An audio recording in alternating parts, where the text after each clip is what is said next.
So it's been said many times today, but it's nice to be back out and about and not staring at screens. And I was saying to Alistair earlier, you're almost having to remember how to do face-to-face interaction again. It's all been very strange the last 18 months. So what we'll do, we'll push on. What I'll do in this presentation is I'll spend some time talking about the major trends that ST are seeing across different regions, Asia, America, and Europe. We'll also have a quick look at the subsystems themselves, just from a very high level. Then what we'll do is move on to talk a little bit about the positioning of silicon carbide in this application space, and also the technology. Then I've put a section in to explain in some detail a little bit about the value proposition, because our application lab in Catania did quite a lot of work to understand really the system benefits, not just at 400 volt, but also 800 volt, so the different classes in EV. We'll talk a little bit about packaging, some of the innovative packages ST has and the sort of direction we're heading in, and then finish with the key takeaways at the end and any questions you might have. So first of all, looking at the trends, the benefits, and the challenges they bring, I would say over the last 18 months, the strongest trend we've really seen is the increase in bus voltage. So for a long time, everyone's been working at 400 volts, but now what we're seeing is 800 volt being more or less adopted formally by many European car makers, such as BMW, Daimler. Also Volvo have confirmed the same thing. We're also seeing this trend picking up in Korea and China as well. So this trend in particular really lends itself to the adoption of silicon carbide, because as we increase the bus voltage, we need higher class voltage devices, and this is really what SiC is good at. One of the other trends we're seeing is towards axial flux motors and more lightweight and compact motors going into the vehicle. I think we all recently saw in the news the acquisition, Daimler-Benz, of Yasa Motors in Oxford. And this is what we're starting to see now, is this kind of disruption in the market where car makers are wanting to have their own IP and invest in their own systems and know-how, rather than just relying on tier ones necessarily. Increased switching frequencies. So for chargers, we anticipate at some point a move from superjunction technology to SiC, and then eventually to GaN. So this increase in frequency can also be considered for the inverter, but where the inverter is concerned, we need to take care a little bit about the losses, because if we keep pushing the switching frequency up, you just end up having to over-dimension the switches to account for the losses, and then that in itself brings more cost. So there's some kind of trade-offs there. Then finally, integration of these modules. So what we're seeing now is RFQs coming from the likes of Ford in the US and Volvo for what they call a kind of combo box. So this is the charger inside, and also the auxiliary DC to DC functions. So really trying to soak everything into one unit, because you obviously share the cooling and you reduce the size and weight.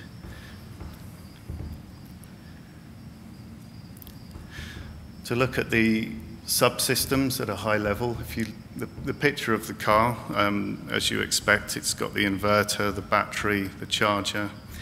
But one other area that's become quite interesting for ST is applications such as HVAC. So until fairly recently, there wasn't a company in the world that could supply an HVAC system running from an 800 volt bus. So that's not the case now, because the gap was identified by a German OEM. and now they've developed such a system. But HVAC as well is another area for silicon carbide. Then moving across to the other side of the slide where we talk about the main subsystems. So the traction inverter, obviously the benefit of the silicon carbide is to improve the efficiency. So where this is most prolific is in low load condition. So where you've got low load, you're driving around town on a flat road at low speed. This is really where silicon carbide comes into its own. We're seeing an interesting approach from some car makers where they adopt kind of a hybrid outlook on it. So you could have, for example, a silicon carbide-based inverter on the rear axle, and then on the front axle, you have an IGBT-based inverter. And then the front axle inverter is just kicking in when you have a high torque requirement. Because as you need very high current and rotor speed, you can just essentially add the front axle inverter in, and the conduction losses of the IGBTs are actually okay. So in this high load condition, this is a direction that some car makers have gone in. For the chargers, the benefits of the SiC, particularly in the auxiliary DC to DCs, is really the very low parasitics. So particularly with the increasing trend of bidirectional chargers and converters. And then finally on the OBC, obviously we're trying to increase the speed it takes to charge the vehicle. So it's about improving the charging time.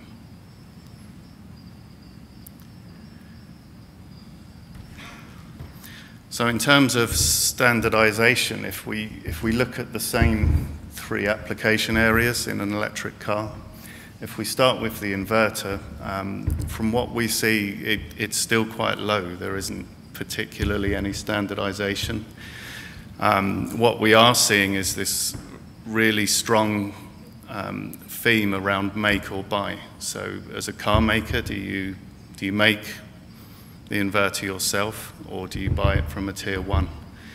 And we're seeing several car makers going through RFQ rounds and doing all sorts of analysis on this. And in the end, it seems to be quite split. So a very large French car maker recently took the decision to just buy. And then another North European car maker is looking like they're going to go in the direction of actually making it themselves. So obviously the benefit of this is you bring the IP in-house and you have all the technical know-how in your own company. For the onboard charger, we've put medium on the slide here because there's a degree of standardization, but people are still adopting different approaches. One reason for this is, for example, in a very high-end vehicle, you could have the need for 2 or 3 auxiliary supplies. So it's maybe not so easy to actually integrate this into one box, because if you were to put all the supplies into one box and then you need an OBC for an A segment car, it just ends up being too expensive. So you still need some degree of flexibility there. Then for the DC to DC converter, the standardization is quite high. So as I mentioned before, we're really seeing this now moving in with the main charger. So the typical charging power classes we're seeing are, for new RFQs, 11 and 22 kilowatt. So obviously it's depending on the country and the network where the car's going to be sold. And there's still a small amount of interest for 3.6 kilowatt for the plug-in market.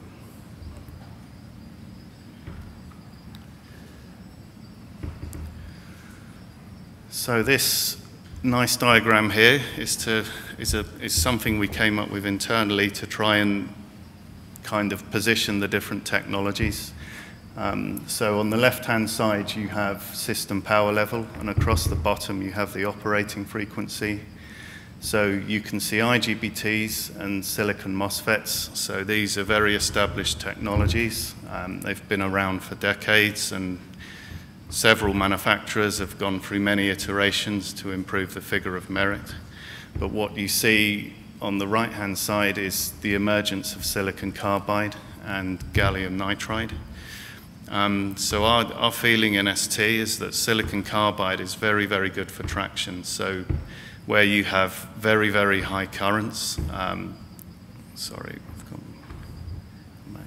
where you have very high current, a lot of heat, and a very intense use case, if you like, on the switches.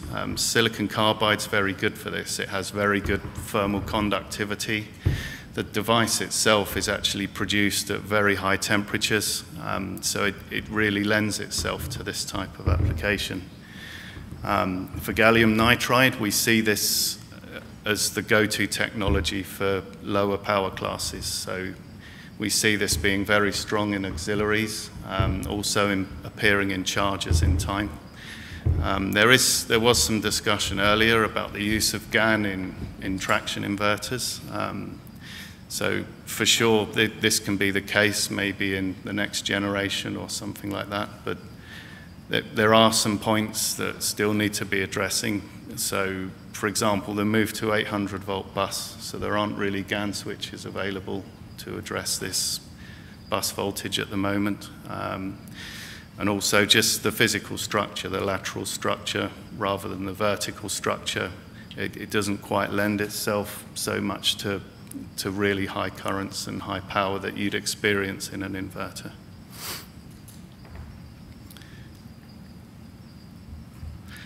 So focusing a little bit more on ST, so with regards to silicon carbide, we're in production with our 3rd generation of the technology. So this is the node that we're working on, and as we go through Gen 1, Gen 2, Gen 3, there's constant improvement in the figure of merit. The technology we have is based on a planar gate structure. We think this is a robust structure, and there's still a lot we can do with this approach. And then in terms of where we need to be with the technology, one thing that's very important, that's well understood in the division, is you need to be able to market the product in different ways. So it's important to be offering the customers bare die. So various people earlier today have talked about projects with modules where you're sintering die onto cooling plates for EV chargers inside the car, outside the car. So we're bringing out a range of die and providing support to customers there. And then the other thing that's important is modules, to be really pushing the boundaries to reduce the thermal barriers, reduce the inductance in the packages, to just really be investing in this way. Moving on to vertical integration, there was an article, I think recently, on Semi made some acquisition around this space. So ST, some time ago, we acquired Norstel AB in Sweden. So this allows us to have control of the complete flow, and we're in the process of building a site in Catania to actually produce the wafers, where they will also be fabbed. So we'll have the complete vertical.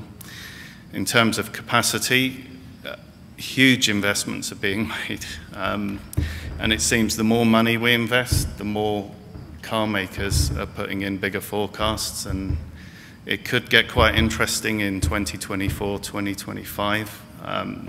Maybe there's a real shortage of silicon carbide, because if we go back 2 or 3 years ago, not everyone was actually convinced that it would be the go-to technology for electric vehicles.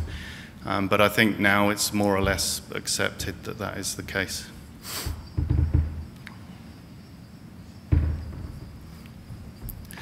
So if we talk about the value proposition of silicon carbide, so this is quite a wordy slide. The next slide's more graphical. But essentially, the benefit is the extremely low losses, low switching losses. As I mentioned before, particularly in low load, it's a huge benefit. And if you look at the WLTP cycles, it's quite a spread towards high load, but the reality is a lot of people don't drive a car in this way, so low load performance is quite critical. What we've also done recently is uprated some of our modules to an operating temperature of 200 degrees. So this is providing our customers with more headroom when they're dimensioning the inverter, and ultimately you can reduce the amount of silicon carbide that's required, and then that reduces the cost.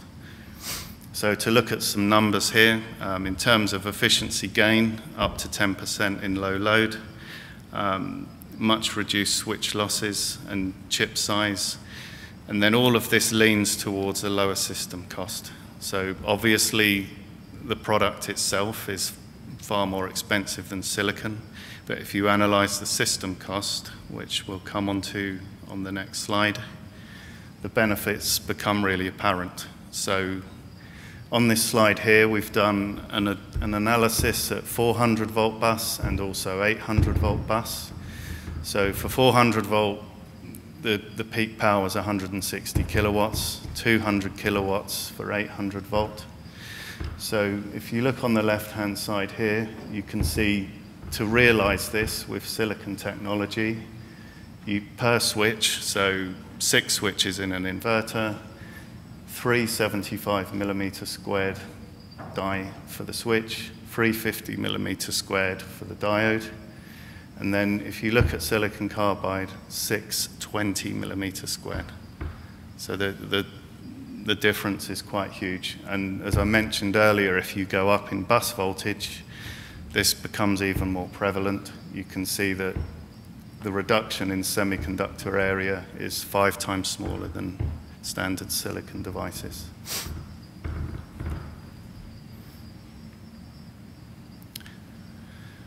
With regards to packaging, we need to invest in quite a broad range of packaging because obviously the appeal for silicon carbide goes across industrial and the automotive space. But I'll pick out 2 packages here that are particularly interesting, so topside cooling and also multi-sintering packages. So as I mentioned before, it's all about removing thermal barriers, reducing RTH, and also reducing the inductance loop. So this is generally what we're aiming to do with all the package development. So if we spend a bit of time looking at ST-Pack, so I'm sure some of you in this room probably recognize where this comes from.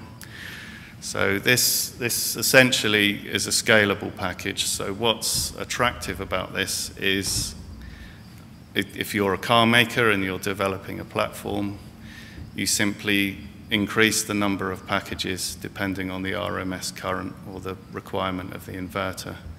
So you can essentially have the same cooler just populated with more of these devices as you go up through the different car classes. So it's compact and modular in approach.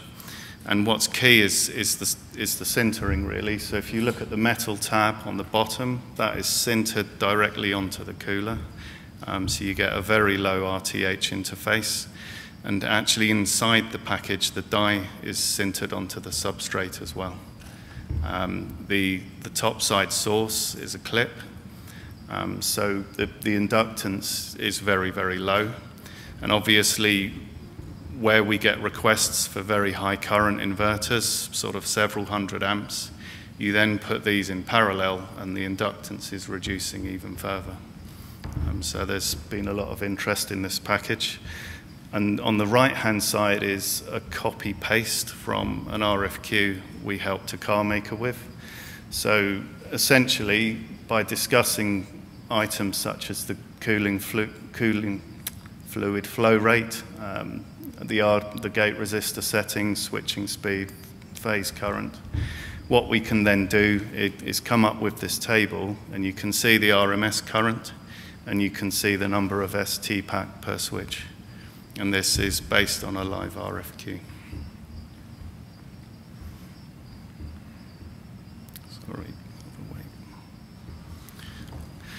moving on to what we call HU3 pack in ST. So this is a topside cooled package, and this is basically targeting chargers. So this is AECQ 101 qualified. It's rated up to 1200 volts.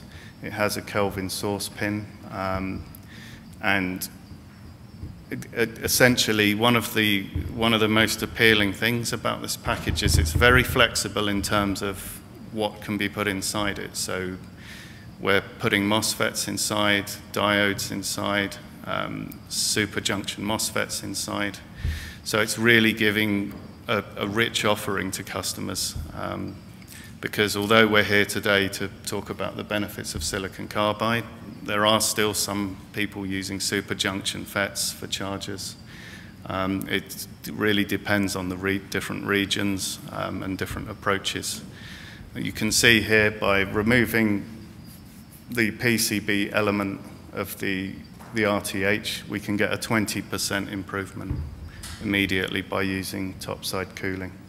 And on the bottom right-hand side, you can see an example there of how the implementation might look.